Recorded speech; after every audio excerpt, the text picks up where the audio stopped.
இனிமே சாட்டையிலிருந்து சாக்கடை வரைக்கும் எந்த நாயும் வாயை திறக்க கூடாது. ஏன்னா இங்க 2 பேருக்கு தான் போட்டியே. ஒன்னு டிவிக்கு, இன்னொன்னு டிஎம்கே.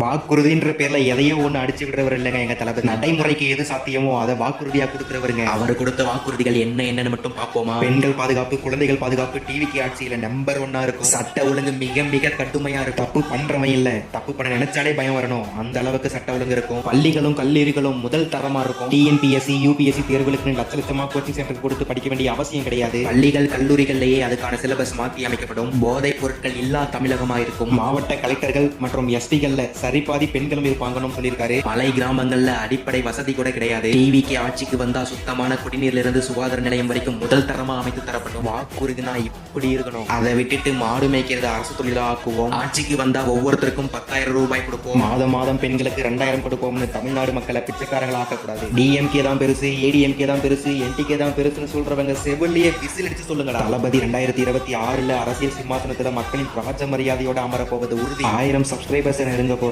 சப்ஸ்கிரைப் பண்ணலாம், சப்ஸ்கிரைப் பண்ணிருங்க. டாடா.